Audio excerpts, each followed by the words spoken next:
Λοιπόν, μου στέλνουν μήνυμα στο μεταξύ εδώ και ώρα εάν αυτό που έχει ακουστεί στην Άξο θα είναι πραγματικότητα και είπα ναι, θα συνδεθούμε αν είναι δυνατόν να κάνουμε κούλουμα χωρίς τον πρόεδρο. Δεν υπάρχει περίπτωση.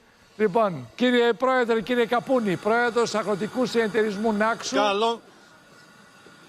Καλό μεσημέρι, καλή Σαρακοστή. Από την Κομιακή, καλή Σαρακοστή, από την Κομιακή της Νάξου. Εδώ όπου έχουμε σάτυρα. Έτσι είναι, Βαγγέλη? Θα μας πει ο Βαγγέλης ο Κορές. Τελευταία μέρα σήμερα, ό,τι πούμε και ό,τι δείτε, να μην παραξενευτείτε. Είναι κάτι διαφορετικό δηλαδή. Προφανώς. Εδώ έχουμε κούλουμα, έχουμε το τραπέζι στρωμένο και φυσικά εδώ έχουμε τη φασολάδα που αχνίζει. Έτσι δεν είναι? Και αχνίζει η φασολάδα, αλλά και τα άλλα εκεί τα λαχανικά μου άρεσαν πολύ, πρόεδρε. Όλη αυτή η ποικιλία, τα σαλατικά εκεί, η ποικιλία μου άρεσε πάρα πολύ.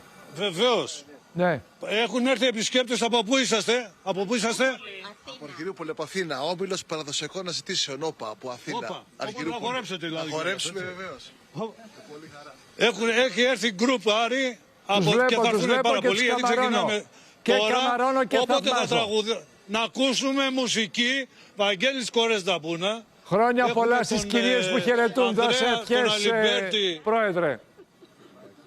Ναι, τις ευχές του Άρη προς τους Άρτε έχετε. Να ακούσουμε και ένα κομμάτι. Λαούτο και Στέλιος Κοριανόπουλος του Μπάκη. Φυσικά θα ακούσουμε και θα χορέψουν τα παιδιά. Πάμε. Θα ακούσετε σάτυρα όμως. Σάτυρα. Να την ακούσουμε, βέβαια.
Αξιότικο γλέντι παρακολουθούμε, κυρίες και κύριοι.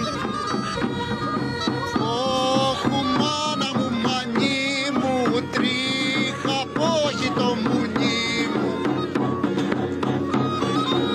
Όπως ακριβώς θα θέλει η παράδοσή μας. Σήμερα η μέρα έγινε γεμάτη λέξεις οι οποίες είναι αυτό που λέμε θυρόστομες, αλλά τι να κάνουμε, αυτή είναι, έτσι κυλάει η σημερινή μέρα.